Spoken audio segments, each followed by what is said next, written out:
Bonjour, c'est Jean-Christophe, bienvenue dans l'émission photo. Aujourd'hui, je vais vous parler du problème des couleurs en photo numérique et tâcher de vous donner quelques pistes pour vous en sortir si vous trouvez que les photos, quand elles sont affichées sur l'écran de votre ordinateur ou sur un tirage, ne correspondent pas à la réalité, à ce que vous avez vu avec vos yeux au moment de la prise de vue. Je vous incite tout de suite à cliquer sur la petite fiche qui va apparaître là-haut dans la description de la vidéo parce que je vais vous mettre un lien vers l'article dans lequel je vous raconte tout ça, mais de façon textuelle, avec un petit peu plus d'explications. C'est plus complet, parce que sinon il faudrait que je fasse une vidéo de 3 heures. Donc l'article est plus complet, et puis surtout, vous avez un PDF à télécharger qui va vous permettre d'en savoir encore plus, donc je trouve que c'est plutôt sympa, c'est dans la description. Regardez bien, dépliez le petit truc sur YouTube, si vous ne voyez pas la description tout de suite. Alors, pourquoi ce sujet aujourd'hui? Simplement parce que je reçois des tonnes de messages sur la problématique des couleurs en photo numérique où vous me dites je comprends pas, j'ai fait une photo de paysage, quand je la mets sur mon ordinateur, c'est pas la même chose que ce que j'ai vu, c'est pas la même chose que ce que j'avais sur l'écran arrière de mon boîtier. Si je l'ouvre dans Lightroom, c'est pas la même chose que si je l'ouvre dans Windows ou dans Mac. Enfin bon, c'est un foutoir et j'y comprends rien, donc qu'est-ce qui se passe? Alors déjà, en préambule, je tiens à vous dire que je ne suis pas un expert de la gestion des couleurs, c'est pas mon métier, c'est pas ma formation, mais j'essaye de comprendre au quotidien où on en est parce que je suis directement concerné puisque je fais aussi des photos. Donc je vais vous donner des pistes déjà pour vous en sortir, et puis je vais vous renvoyer dans la description vers toutes les ressources et les sujets qui peuvent vous aider là-dessus. Donc à nouveau, regardez bien tous les liens qui apparaissent. Alors, première chose déjà, pourquoi est-ce que l'on a cette problématique de gestion des couleurs?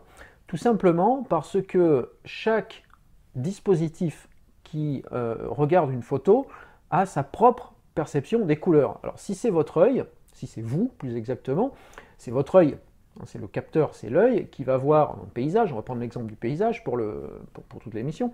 Donc votre œil va voir un paysage, il va transmettre l'information à votre cerveau, et votre cerveau va en déduire une image en fonction de ce que l'œil lui a donné, en fonction des capacités de votre œil, vos yeux en l'occurrence, à vous donner la bonne information. Il y a des gens, alors, je ne sais pas pour vous, mais il y a des gens qui sont plus ou moins sensibles à certaines couleurs, je ne parle même pas des daltoniens, mais on peut avoir donc une vision qui diffère d'une personne à l'autre, et j'ai presque envie de dire qu'il n'y a pas une personne qui voit les couleurs de la même façon qu'une autre. Donc ça, c'est ce qu'interprète votre cerveau. Et puis, il y a une chose aussi qui vient se greffer par-dessus, c'est le fait que vous avez un parcours, vous avez un historique, et que peut-être que inconsciemment, vous êtes plus sensible à des couleurs qu'à d'autres. Faites l'expérience autour de vous, montrez une photo, si vous avez un tirage par exemple, montrez-le à plusieurs personnes de votre entourage et vous allez voir que chacune va réagir différemment. Alors essayez de poser un petit peu la question habilement déguisée, vous voyez, pour orienter vers la restitution des couleurs. Vous allez voir qu'il y en a qui vont plus voir le vert, le bleu, le rouge, l'orangé, le marron ou autre. Donc déjà, ça c'est un problème de capteur et de transmission de l'information. Quand on en arrive à la photo numérique, le problème c'est quoi? C'est que le capteur, en fait, c'est pas le capteur de votre boîtier. Le capteur, c'est tout l'ensemble appareil photo. Donc le premier capteur, c'est l'objectif, puisque la lumière, l'image, elle passe par l'objectif, donc c'est l'objectif qui va déjà lui apporter sa propre restitution des couleurs. Il y a des objectifs qui, pour une même focale, une même ouverture et des fois même une même marque, vous n'avez pas la même restitution des couleurs exacte. Il y a des objectifs qui ont une certaine patte, je ne sais pas si c'est le bon terme, mais voilà. Et donc ça, c'est important à prendre en compte. Et puis ensuite, vous avez le capteur. Et le capteur des appareils numériques aujourd'hui, chaque capteur a lui aussi ses propres caractéristiques. C'est comme votre œil. Et il n'y a pas un capteur qui se ressemble. Du coup, cette information-là, vous voyez qu'il y a déjà un empilement d'interprétation de l'objectif, des différentes lentilles, du capteur. Il y a ensuite l'électronique de traitement qui, elle, peut apporter une modification ou pas sur le signal. Et ça, on va le stocker sur la carte. Donc l'information que vous avez, le fichier que vous avez sur la carte, il est fonction de tout ça. Alors ça, c'est en RAW. Si vous faites du JPEG, il y a bien évidemment la conversion RAW-JPEG qui est faite par le boîtier. Alors vous n'en rendez pas toujours compte, mais quand vous faites une photo en JPEG, c'est toujours du RAW que vous faites. C'est juste que le boîtier, à l'instant après avoir déclenché, le boîtier converti en JPEG En fonction des réglages que vous avez fait, Picture Control pour les Nikonistes, ou simulation de film pour les autres, et donc il va fabriquer un JPEG. Et ce JPEG, le rendu de ce JPEG, et en particulier le rendu colorimétrique, va être fonction des réglages de Picture Control que vous avez fait, des réglages de colorimétrie que vous avez fait, ou pas, et de plusieurs autres réglages. Donc, vous voyez que déjà, ça commence à se complexifier. Donc ce que vous avez sur la carte ne peut pas être la même chose d'une personne à l'autre, d'un boîtier à l'autre, d'une optique à l'autre, d'un réglage Picture Control à l'autre. Déjà là, il y a de la diversité. Ce que vous voyez sur l'écran arrière de votre boîtier, c'est toujours le JPEG qui est fait par le boîtier. Alors, si vous faites du JPEG, c'est le JPEG. Si vous faites du RAW, c'est la vignette JPEG intégrée au RAW qui vient s'afficher sur l'écran arrière. Donc, il y a bien toujours un rendu qui est proposé par le boîtier. Des fois, je referme la parenthèse rapidement, des fois on pense qu'en faisant du RAW, on s'en moque un peu des réglages du boîtier parce qu'on fera tout en post-traitement. C'est vrai, mais ce qu'on ne fait pas en post-traitement, c'est fabriquer la vignette JPEG qui est intégrée au RAW, qui elle tient compte des réglages du boîtier. Donc si vous voulez un affichage sur l'écran arrière le plus fidèle possible à ce que vous attendez, réglez quand même votre boîtier, même si vous faites du RAW, parce que ça va avoir un impact. Alors ensuite, donc là on en est à avoir créé un fichier photo sur une carte.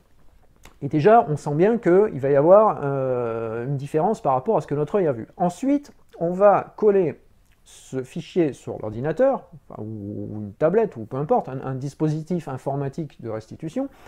Et là aussi, il va y avoir des différences, parce que le fichier que vous allez ouvrir ne va pas s'afficher de la même façon d'un ordinateur à l'autre, mais surtout d'un logiciel à l'autre.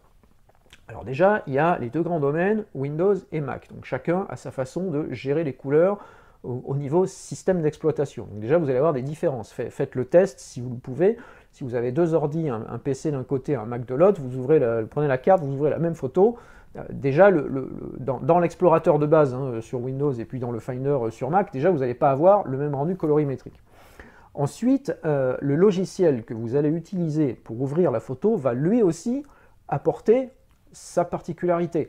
Selon que c'est l'explorateur ou le Finder, intégré au système d'exploitation, selon que c'est une visionneuse quelconque, je sais pas quoi, ou un ACDC, un XNView, un ViewNX pour les Nikonistes, tout ce que vous voulez, ou selon que c'est un logiciel de traitement, un vrai logiciel de traitement, comme les logiciels bien connus, Lightroom, Photoshop, Capture NXD, Capture One, DxO, tous ces trucs-là. Donc, eux, ils ont aussi leur propre interprétation du fichier et de la colorimétrie. Et ce qu'ils vous affichent va dépendre de leur configuration, d'un logiciel à l'autre. Je ne vais pas rentrer dans le détail là, parce qu'il faudrait que je passe logiciel par logiciel, mais globalement, chacun va interpréter le fichier à sa façon. Donc, on commence bien à comprendre que c'est en train de se complexifier plus que de se simplifier, parce que au bout de toute cette chaîne-là, vous voulez voir la photo telle que vous l'avez faite, et y a pas mal d'étapes intermédiaires qu'il faut gérer. Ça va se compliquer encore un peu plus, parce que jusqu'ici c'était simple, au moment de l'impression. Quand vous faites une impression, alors que ça soit une impression en labo internet ou que ça soit une impression sur votre imprimante photo ou jet d'encre chez vous, eh bien là aussi, toute la chaîne d'impression va, pas convertir, mais va donner un rendu qui lui est propre et qui est surtout propre au réglage que vous avez fait ou pas de cette chaîne d'impression. Souvent, on n'en fait pas en plus. Et donc, là aussi, il va falloir caler le truc. Alors, pourquoi est-ce qu'il y a des différences de rendu quand on imprime? Alors déjà, ce que je n'ai pas dit avant, c'est que vous traitez votre photo à l'écran. Donc, vous avez quelque chose à l'écran, et puis vous finissez par vous dire, tiens, c'est bon, j'ai tout calé, ça me plaît. Donc, ce que j'ai à l'écran, chouette, je vais l'avoir sur le papier. Alors déjà, pour que ce soit bon à l'écran, vous avez au préalable calibré votre écran. Ça, c'est la condition sine qua non. Quand vous faites du post-traitement, si vous n'avez pas calibré l'écran, c'est même pas la peine, parce que vous ne savez pas sur quoi vous basez. Alors, je ne vais pas pouvoir rentrer ici dans l'explication des profils, des espaces colorimétriques, profil ICC, tous ces trucs-là, parce que sinon on irait un petit peu loin, mais je vous mets tout ça dans l'article. Et donc, vous avez calibré votre écran. Alors, calibrer l'écran, ça se fait par exemple avec une sonde comme celle-ci. Alors ça, c'est une Datacolor, mais il y a d'autres modèles. C'est probablement le plus connu. Ça, c'est la Spider 5, par exemple. Donc, vous collez ça, c'est de l'USB, il y a un petit logiciel, voilà. Donc, vous installez, vous collez ça sur votre écran, Et cette sonde, donc, qui n'est jamais qu'un capteur, va mesurer ce que vous lui envoyez. Donc, dans le logiciel de calibration, il y a des mires de test colorées. Donc elle sait ce qu'elle est censée recevoir. Si on lui dit « je t'envoie du rouge, du vert, du bleu à de telle qualité », elle sait ce qu'elle doit recevoir, elle mesure ce qu'elle reçoit réellement au travers de votre écran, et puis elle va créer un profil qui va permettre de tenir compte de l'écart pour que ce que vous voyez à l'écran soit bien le reflet de ce que vous envoyez à votre écran par l'intermédiaire du logiciel concerné. Donc ça, c'est l'histoire de la sonde. Ensuite, quand vous imprimez, alors il faut savoir que l'impression, c'est encore un autre sujet, et là aussi je ne suis pas du tout un spécialiste de l'impression, mais je vous montrerai le bouquin qui est derrière moi après. Donc l'impression va rajouter encore une complexité, parce que il y a différents moyens d'imprimer, il y a différents formats, enfin format d'impression, pas au sens taille, hein, mais au sens type d'impression.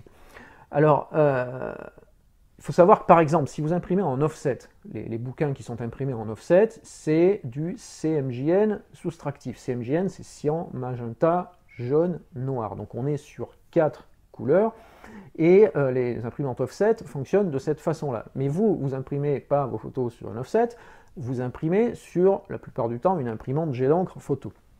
Une imprimante jet d'encre, c'est un modèle hybride.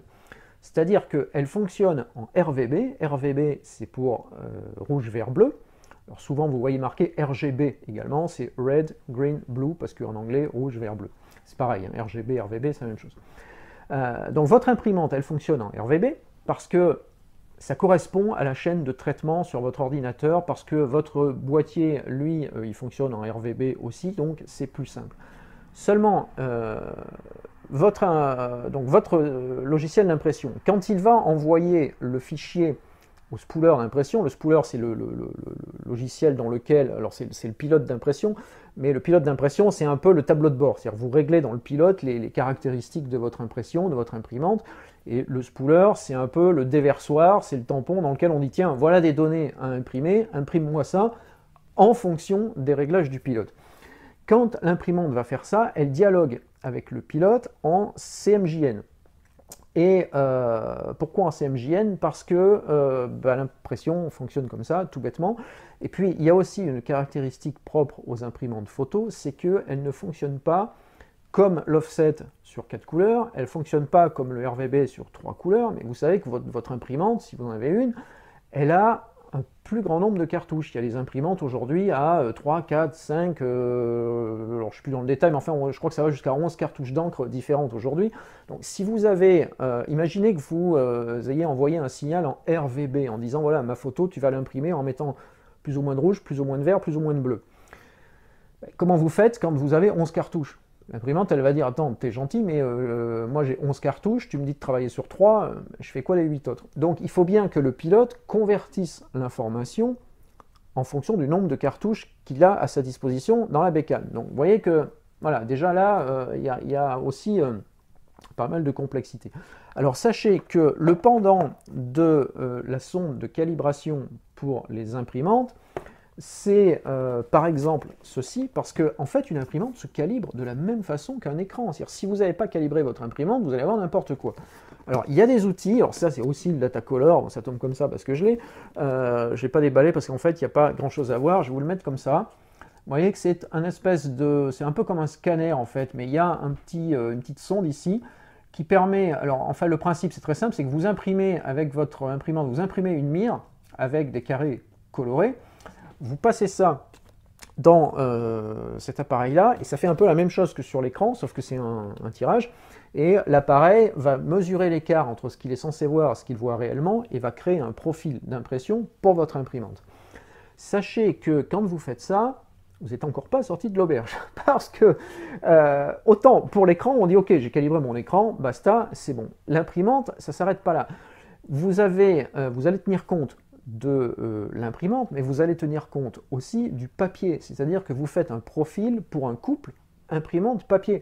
Si vous changez de papier, c'est l'intérêt quand on imprime chez soi, c'est pas pour imprimer toujours la même chose, sinon allez le faire dans un labo, ça vous coûtera bien moins cher. Si vous changez de papier pour faire des choses plus créatives, vous devez faire un profil d'impression pour chaque couple imprimante-papier. Et les puristes normalement, vont même jusqu'à dire il y a un profil pour chaque trio imprimante, papier, type d'encre. Parce que parfois, on peut être amené à changer de cartouche d'encre. Il y a des imprimantes où vous mettez un noir avec des dégradés de gris ou pas de dégradés de gris, enfin voilà, ou une marque d'encre plutôt qu'une autre. Donc, c'est important, là aussi, d'en tenir compte. Donc, vous voyez que c'est relativement complexe, mais en même temps, quand vous avez ces outils-là, ça se passe plutôt bien, puisqu'il suffit de calibrer une fois pour toutes, et puis voilà.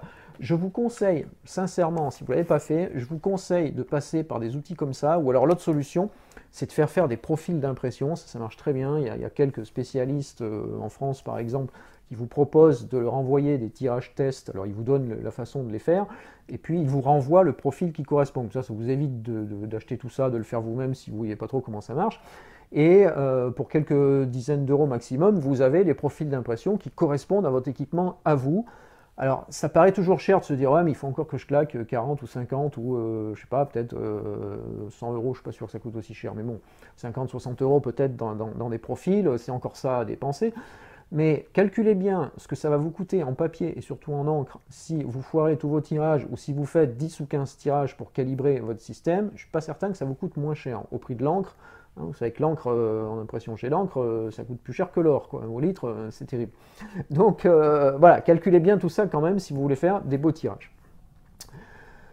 Alors, je voulais finir sur quelques notions d'espace colorimétrique sans trop rentrer dans le détail, parce que là aussi j'ai souvent la question, vous me dites, mais sur mon boîtier, il y a marqué un réglage sRVB ou bien Adobe RVB, qu'est-ce qu'il faut prendre?